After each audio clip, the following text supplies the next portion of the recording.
खबरदार में आज हम धर्म के ठेकेदारों का दिमाग खोलने वाला विश्लेषण करेंगे, जिन्हें देश के नागरिकों को समान अधिकार और महिलाओं की आजादी की बातें बहुत चुभती हैं। लेकिन इस विश्लेषण से पहले आज की सबसे बड़ी राजनीतिक खबर जो इस वक्त पूरे देश में ट्रेंड कर रही है, पंजाब चुनाव। और पंजाब चुनाव पर आज तक ने सबसे बड़ा सर्वे किया है, जिसमें बादल सरकार के लिए बहुत बुरी खबर है। जी हां, इंडिया टुडे एक्सेस के सर्वे के नतीजे आइए हम आपको दिखाते हैं। सबसे पहले वोट शेयर, पंजाब में इस वक्त जो चुनावी मूड है उसके मुताबिक सबसे ज्यादा बढ़त कांग्रेस के पास है। 33% लोग कांग्रेस के पक्ष में नजर आए हैं, जबकि आम आदमी पार्टी के पक्ष में दूसरे नंबर पर 30% लोग हैं। और सत्ताधारी अकाली दल और बीजेपी के पक्ष में सिर्फ 22% लोगों का रुझान है। दूसरे दलों के पक्ष में 15% है। अगर देखा जाए तो कांग्रेस और आम आदमी पार्टी के बीच ज्यादा फासला नहीं है। अकाली दल और बीजेपी की जगह भरने के लिए कांग्रेस और आम आदमी पार्टी एक दूसरे से रेस करती हुई नजर आ रही है। और अब बात सीटों की। इंडिया टुडे एक्सेस के सर्वे के आधार पर सीटों का अनुमान जो निकलता है उसमें कांग्रेस को 49 से 55 सीटें मिल सकती हैं, जबकि आम आदमी पार्टी को 42 से 46 सीटें मिलने का अनुमान है। अकाली दल बीजेपी गठबंधन को 17 से 21 सीटें मिल सकती हैं, जबकि दूसरे दलों के हिस्से में 3 से 7 सीटें लगभग आती हुई दिखाई दे रही हैं। पंजाब में कुल विधानसभा सीटें 117 है। बहुमत का जादुई आंकड़ा 59 है। आज तक के सर्वे से संकेत मिल रहे हैं कि कोई भी पार्टी फिलहाल अकेले दम पर बहुमत के करीब नहीं है। इंडिया टुडे एक्सेस ने पंजाब चुनाव पर यह सर्वे 5 सितंबर से 5 अक्टूबर के बीच में किया है, जिसमें हमने 117 विधानसभा सीटों पर 6,500 से भी ज्यादा सैंपल्स लिए, लोगों से बात की। मुख्यमंत्री पद के लिए लोकप्रिय उम्मीदवार की बात करें तो सबसे ज्यादा कैप्टन अमरिंदर सिंह के साथ 33% लोगों की राय है कि वो नंबर 1 है, जबकि मुख्यमंत्री प्रकाश सिंह बादल 25% लोगों की पसंद है। तीसरे नंबर पर 16% लोगों के साथ हैं अरविंद केजरीवाल। नवजोत सिंह सिद्धू और भगवंत मान दोनों को ही 8% लोग पसंद कर रहे हैं। खबरदार में अब बात समान नागरिक संहिता को लेकर उठे विवाद की। कोई भी देश आधुनिक और प्रगतिशील तभी बन सकता है जब उस देश में नागरिकों को समान अधिकार हो। नागरिकों के अधिकार पर किसी धर्म का एजेंडा नहीं, बल्कि देश का वो एजेंडा चले जिसमें नागरिक के साथ कोई भेदभाव ना हो, ना ही धर्म की आड़ में उसके अधिकारों पर कुल्हाड़ी चलाई जाए। आज खबरदार में हम समान नागरिक संहिता को खारिज करने वाले उन कट्टरपंथियों का विश्लेषण करेंगे जो धर्म की ठेकेदारी के नाम पर सीधी धमकियां दे रहे हैं। मोटे तौर पर बहस की बात यह है कि क्या इस देश में परिवार, विवाह, संपत्ति से जुड़े और बुनियादी नागरिक अधिकारों में भेदभाव चलता रहेगा, या फिर इस पर सुधारों की बात उठेगी तो फिर धर्म वाली धमकियां दी जाएंगी।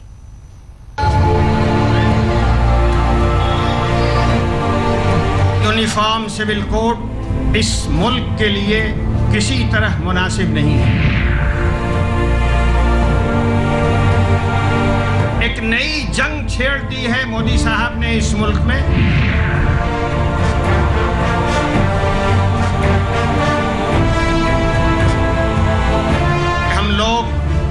लॉ कमीशन के इस सवालनामे का बाइकाट करेंगे।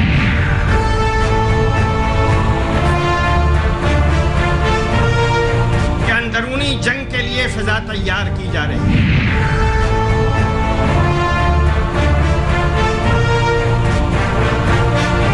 यूनिफॉर्म सिविल कोड के खिलाफ हम अपनी राय जाहिर करेंगे। अब उसको आप दबाव समझें, मोहब्बत और प्यार समझें, ये लात जूता समझें। अगर समाज में नागरिकों के समान अधिकार की बात होगी तो धर्म के नाम पर ऐसी ही धमकियां दी जाएंगी जो आज all India Muslim personal law board के कर्ता धर्ताओं ने दी है। यूनिफॉर्म सिविल कोड पर लॉ कमीशन देश भर से सवाल पूछकर राय ले रहा है, लेकिन मुस्लिम पर्सनल लॉ बोर्ड के कर्ता धर्ताओं को ये सवाल भी चुभ रहे हैं। ये एक तरह की खयानत है, धोखाधड़ी है, और हम ये समझते हैं कि लॉ कमीशन एक इंडिपेंडेंट बॉडी की हैसियत से नहीं, बल्कि गवर्नमेंट के एक पार्ट की हैसियत से गवर्नमेंट की तरह इल्लीगल कार्रवाई करने में वो आगे बढ़ रहा है। अभी यूनिफॉर्म सिविल कोड पर बहस की शुरुआत ही हुई है। सरकार ने लॉ कमीशन को इस पर देश की राय लेने को कहा था। इसके बाद लॉ कमीशन ने अपनी वेबसाइट पर 16 सवालों की लिस्ट दी है। पूछा गया कि क्या आप जानते हैं कि संविधान के अनुच्छेद 44 में कहा गया है कि राज्य सभी नागरिकों के लिए समान सिविल कोड बनाने की कोशिश करेगा। क्या 3 तलाक की प्रथा को खत्म कर देना चाहिए या इसे वैसा ही बनाए रखना चाहिए या फिर संशोधनों के साथ इसे लागू करना चाहिए? हिंदू महिलाओं को अपने संपत्ति के अधिकार के बेहतर ढंग से प्रयोग करने के लिए क्या उपाय किए जाने चाहिए? क्या क्रिश्चियन महिलाओं को तलाक के लिए 2 वर्ष का इंतजार करने के नियम से समानता के अधिकार का उल्लंघन हो रहा है? क्या आप इस बात से सहमत हैं कि रूढ़िवादी प्रथाओं पर नियम बनाने की जरूरत है और क्या लोगों को इससे फायदा होगा? क्या समान नागरिक संहिता से पुरुष महिलाओं के बीच गैर बराबरी खत्म होगी और क्या बहुविवाह प्रथा पर पाबंदी लगाई जाए या नियमित किया जाए? ये सवाल तो देश में किसी को नहीं चुनने चाहिए। खुले दिमाग से इन पर राय देनी चाहिए। एक बड़ी बहस होनी चाहिए। लेकिन all India Muslim personal law board ने इसे इतना पर्सनल ले लिया कि वो लॉ कमीशन के सवालों का जवाब देना भी सही नहीं समझते और यूनिफॉर्म सिविल कोड को सरकार की साजिश बता रहे हैं। हम सब लोगों की एक राय है कि यूनिफॉर्म सिविल कोड इस मुल्क के लिए किसी तरह मुनासिब नहीं है। ये मुल्क गंगा जमनी तहजीब का मुल्क है। यहाँ मुख्तलिफ मजहब के मानने वाले रहते हैं। सबों को ख़त्म करके एक कानून में बांधने की कोशिश इंतहाई नामुनासिब हरकत है। सबसे बड़ा सवाल यह है कि मुस्लिम पर्सनल लॉ बोर्ड को ही लॉ कमीशन के सवाल सबसे ज्यादा क्यों चुभे हैं? एक देश एक कानून और समान अधिकारों की बात पर मुस्लिमों के ये कथित नुमाइंदे ही क्यों डर रहे हैं? क्या सिर्फ इसलिए कि धर्म की इनकी ठेकेदारी पर सुप्रीम कोर्ट के हथौड़े लग रहे हैं? 3 तलाक के मुद्दे पर मुस्लिम महिलाएं अपने अधिकारों की लड़ाई सुप्रीम कोर्ट में लड़ रही हैं।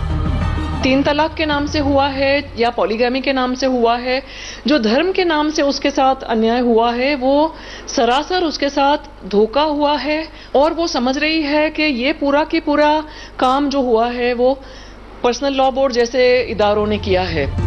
सबसे बड़ी बात यह है कि आज मुस्लिम पर्सनल लॉ बोर्ड ने धर्म के नाम पर धमकी दी है और समान नागरिक संहिता के मामले में साजिश का रंग देते हुए वो राजनीतिक बातें कही जो किसी राजनीतिक पार्टी के मुंह से तो सही लगती हैं, लेकिन किसी धार्मिक संगठन के मुंह से नहीं। कि मरकजी हुकूमत और उसके सरबराह मोदी जी अपनी लंबी 2.5 साल की नाकामियों को छुपाने के लिए और मुल्क के मसाइल को हल नहीं करने की खातिर ये शोशा उन्होंने छोड़ा है ताकि मुल्क की तवज्जो दूसरी चीज़ों की तरफ हो। एक नई जंग छेड़ दी है मोदी साहब ने इस मुल्क में और सरहद तो संभल नहीं रहा है, माफ़ कीजिएगा, और सूरत हाल ये है कि अंदरूनी जंग के लिए फिजा तैयार की जा रही है। सवाल ये भी है कि अब सरकार का रुख क्या होगा? 3 तलाक के मुद्दे पर सरकार सुप्रीम कोर्ट में अपना हलफनामा दे चुकी है कि वो 3 तलाक की प्रथा के खिलाफ है।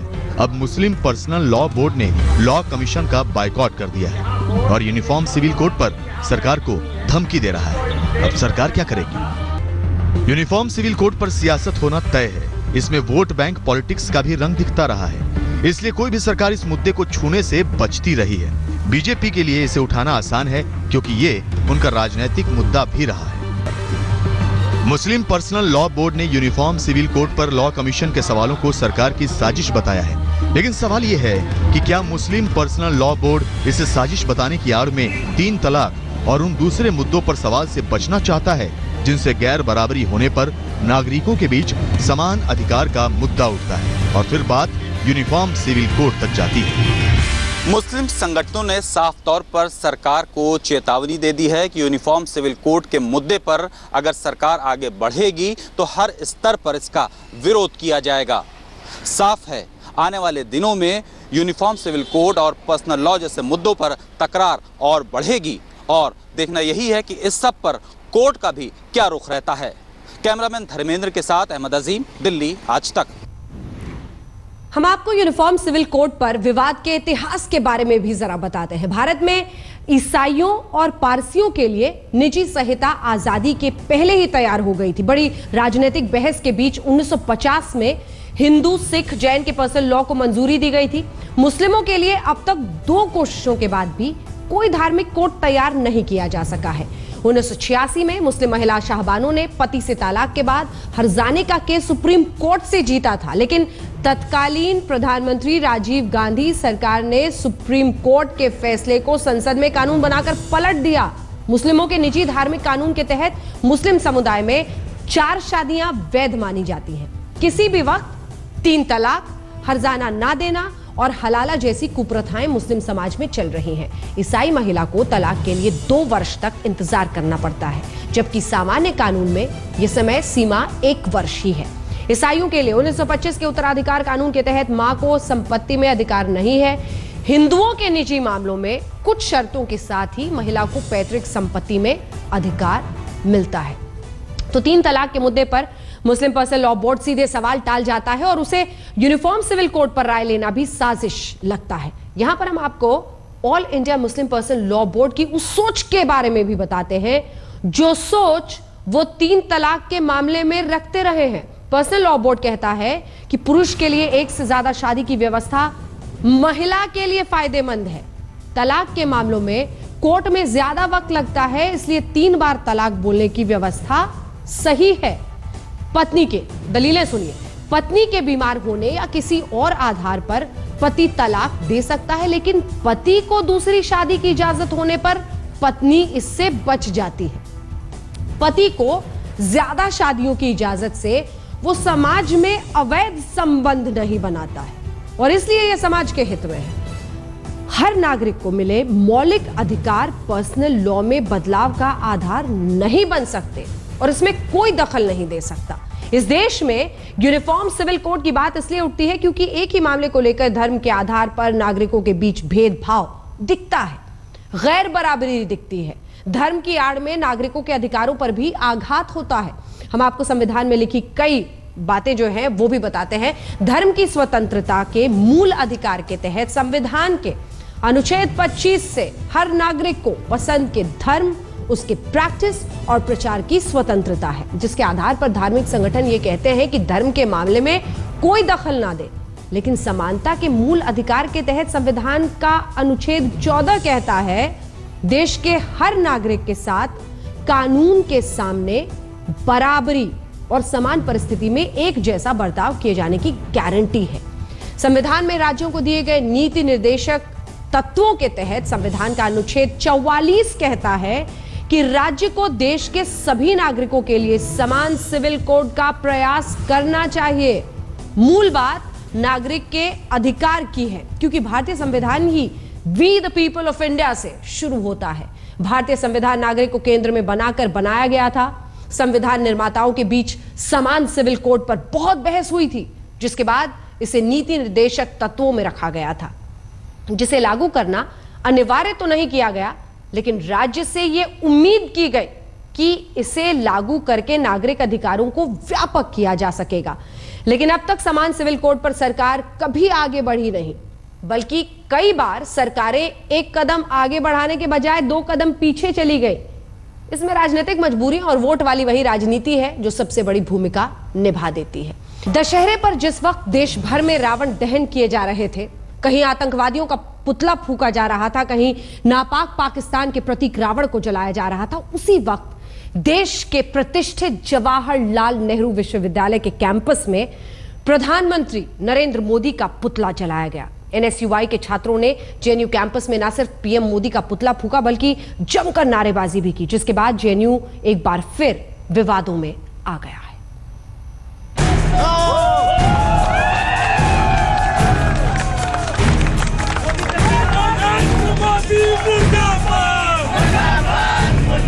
दशहरे पर जेएनयू कैंपस में एनएसयूआई ने जो रावण जलाया, उसमें बीच वाले सबसे बड़े सिर की जगह प्रधानमंत्री नरेंद्र मोदी का फोटो लगाया गया। बाकी 9 सिरों की जगह अमित शाह, बाबा रामदेव, नाथूराम गोडसे, आसाराम और साध्वी प्राची जैसे लोगों के चेहरे लगे थे। पुतला जलाने के बाद एनएसयूआई के छात्र नारेबाजी भी कर रहे थे।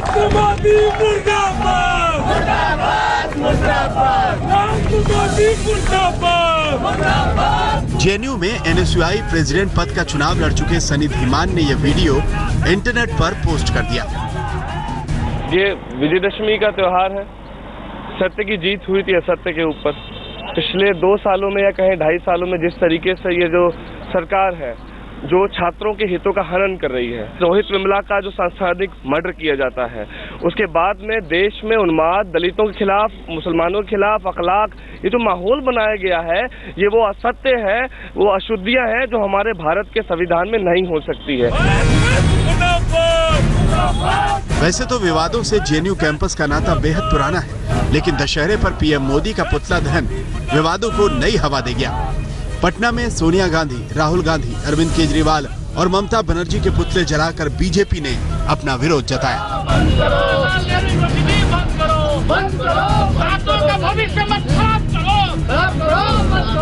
जब पूरा देश और पूरी दुनिया आतंकवाद के खिलाफ लड़ रही है, आतंकवाद के खात्मे का संकल्प लेकर के बात कर रही है, ऐसे हालात में वो पुतले फूंक रहे हैं उन लोगों के जो लोग कि आतंकवाद से लड़ रहे हैं, आतंकवाद के खात्मे के लिए काम कर रहे हैं। देखिए, ये जितना भी निंदा किया जाए उतना कम है। जिस तरह प्रधानमंत्री का पुतला पहले भी फूंका गया है, लेकिन विजयदशमी के दिन जो नरेंद्र मोदी जी को, जो हमारे प्रधानमंत्री, हमारे और आपके प्रधानमंत्री और देश के प्रधानमंत्री, उनको रावण की तरह प्रतीक बना के उनको जिस तरह जलाया गया, वो पूरी तरह से कंडेम। दुर्भाग्य से देश में कुछ अलगाववादी ताकतें हैं, शक्तियां हैं, कुछ लोग हैं जो देश को तोड़ना चाहते हैं। कभी वो पाकिस्तान के नारे लगाते हैं, कभी आतंकियों गीत गाते हैं, कभी मोदी को रावण बताते हैं। मुझे लगता है कि समय आ गया है ऐसे अलगाववादियों के खिलाफ भी कार्रवाई करने का। ये सही है कि लोकतंत्र में सबको विरोध करने का अधिकार होता है, लेकिन अधिकार की भी अपनी सीमाएं हैं। लेकिन जेएनयू में सीमाओं का उल्लंघन होना नई बात नहीं है। इसी साल फरवरी में जेएनयू के लेफ्ट संगठनों ने संसद हमले के दोषी अफजल गुरु की याद में शहीदी दिवस मनाया था, जिसमें देश विरोधी नारेबाजी हुई।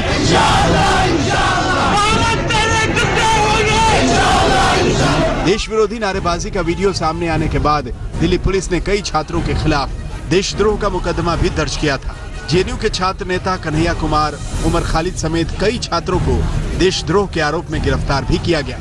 आतंकवादियों के महिमामंडन से विवादों में आया जेएनयू कैंपस एक बार फिर विवादों में है।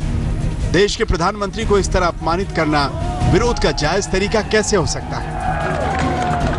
जिन्होंने टाइमिंग चूज किया विजयदशमी के दिन और जो सिंबल यूज किया रावण प्रधानमंत्री को बनाते हुए, वो जितनी निंदा किया जाए कम है। बाबा साहब भीमराव अंबेडकर ने विजयदशमी के दिन ही हिंदू धर्म में जो कुरीतियां हैं, जो जाति व्यवस्था है, ऊंच नीच है, उसका विरोध करते हुए उन्होंने बुद्धिज्म अपनाया था। ये कुरीतियां पिछले 65 साल से कहाँ थी? ये अचानक से आज 2 साल में तो कुरीतियां आई नहीं है। बाबा साहब आज कहीं होंगे तो वो उसकी आत्मा गर्व महसूस कर रही होगी। आज भी देश लोकतंत्र के लिए, देश की समस्याओं के लिए, सामाजिक न्याय के लिए लड़ने के लिए छात्र जिंदा है। दलितों को मारा जा रहा है, मुसलमानों को मारा जा रहा है। सडनली 2 सालों में अखलाक कब के बाद मरा है? अभी रोहित वेमुला कैसे मरा है? गुजरात में कब हुआ है? रोहित वेमुला के पहले कितनी मौतें हुई हैं एसयू में? वो आज तक कांग्रेस के राज में क्यों सारे चुप थे? ये 2 साल में अचानक से क्यों इनको वहाँ पे हुई मौतों की? दशहरे पर प्रधानमंत्री नरेंद्र मोदी का पुतला जलाने वाले एनएसयूआई के छात्रों के खिलाफ जेएनयू मैनेजमेंट एक्शन लेने के मूड में है। मामले की जांच भी शुरू हो गई। ये तो हर तरह से कंडेम करना चाहिए, क्योंकि ये वो स्टूडेंट्स हैं जो कि किसी भी किस्म की अथॉरिटी को पसंद ही नहीं करते हैं। इनको जिंदगी में कभी ये नहीं सिखाया गया कि कोई इनसे बड़ा होता है, कोई इनसे ज़्यादा एक्सपीरियंस्ड होता है, कोई इनका शिक्षक होता है, कोई इनका नेता होता है। पुतला दहन पे अब हम लोगों को जो आज पता चला है, तो हम लोग आज उसके लिए भी जाएंगे और बहुत सारे टीचर साइन करके वाइस चांसलर के हाथों को मजबूत करना चाहते हैं कि वो एक्शन ले। जेएनयू सत्ता विरोधी विचारों का गढ़ माना जाता है, लेकिन देश के इतने प्रतिष्ठित संस्थान के छात्रों को विरोध में ऐसे ज्वलंत तरीके शोभा नहीं देते। मौसमी सिंह के साथ चिराग गोठी, दिल्ली आज तक।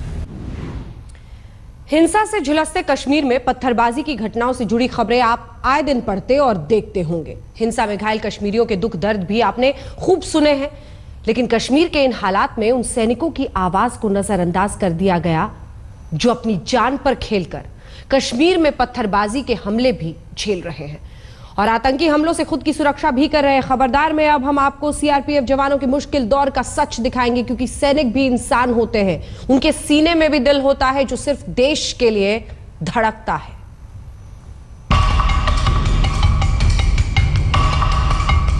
वो सेम शिफ्ट है सर, 8 से 10, 10 से 12 घंटे की होती है, कभी कभी 14 घंटे भी हो जाते हैं। सातों दिन ड्यूटी लगती है। तो परिवार को भी मालूम है और हमको भी मालूम है, देश की रक्षा करना।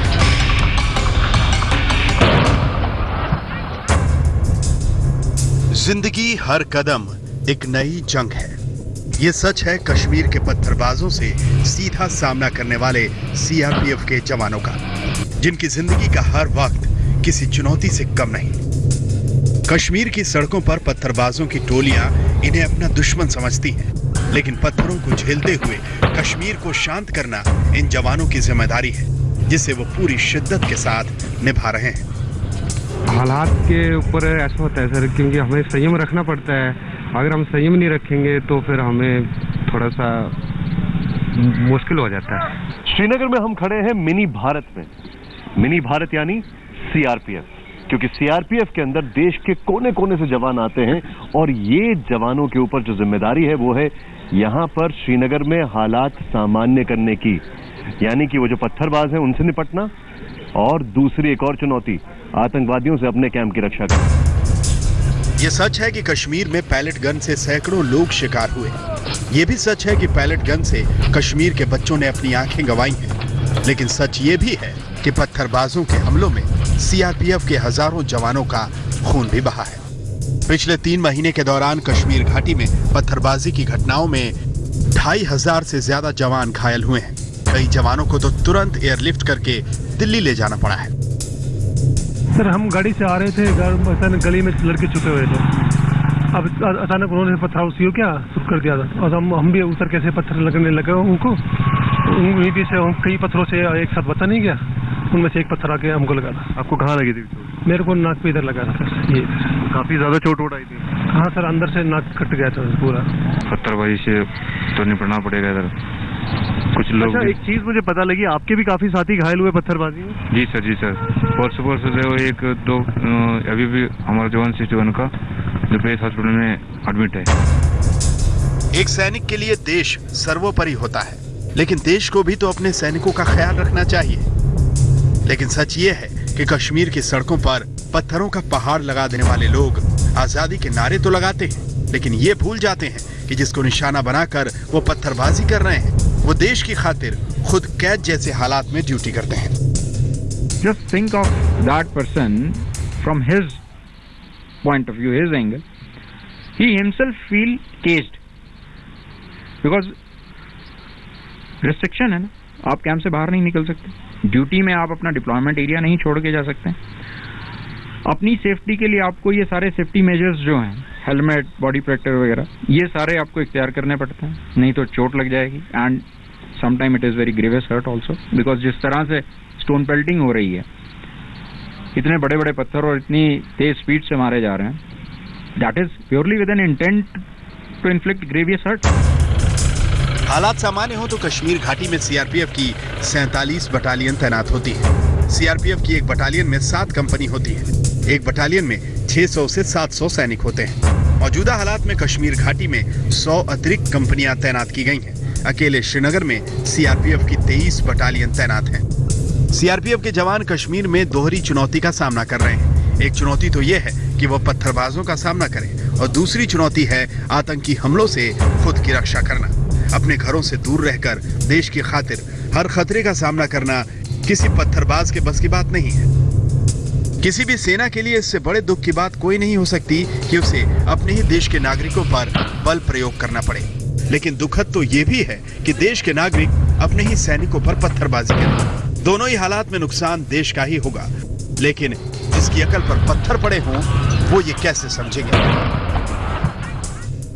हमारी इस रिपोर्ट को दिखाने का ध्येय ये है कि अगर पत्थरबाजी हो रही है तो पत्थरबाजी से नुकसान सिर्फ श्रीनगर का नहीं हो रहा है, नुकसान उनका भी हो रहा है जो पत्थरबाजी से निपटते हैं, जिनके ऊपर कई सारे आरोप मढ़े जाते हैं। लेकिन सच्चाई ये है कि सीआरपीएफ के ये जवान सोचें, अपना घर बार छोड़कर सब कुछ दूर कर किस तरीके से इन सारी चीजों का सामना कर रहे हैं, उनकी ओर भी ध्यान देने की जरूरत है। कैमरामैन ललित जोशी के साथ ईदगाह के इस सीआरपीएफ कैंप से निशान चतुर्वेदी, आज तक। और अब हम आपको एक वीडियो दिखाते हैं जिसमें मध्य प्रदेश की एक लेडी आईएएस ताबड़तोड़ फायरिंग करती नजर आ रही है। सिंघम स्टाइल में फायरिंग करती है ये लेडी। स्वाति मीणा इनका नाम है, जिन्हें हाल ही में मध्य प्रदेश के खंडवा का कलेक्टर बनाया गया है। दशहरा के मौके पर खंडवा पुलिस लाइन के मालखाने में रखे पिस्टल और AK-47 जैसे हथियारों को शस्त्र पूजा के लिए निकाला गया तो कलेक्टर स्वाति मीणा खुद को पिस्टल से हवाई फायरिंग करने से रोक नहीं पाई। अपने काम करने के तरीके की वजह से स्वाति मीणा को मध्य प्रदेश में नो नॉनसेंस ऑफिसर के तौर पर जाना जाता है। रेत और माइनिंग माफियाओं पर कार्रवाई करके उन्होंने खूब सुर्खियां बटोरी थी। अब विजयादशमी पर अपनी शस्त्र विद्या का प्रदर्शन करके वो एक बार फिर सुर्खियों में है।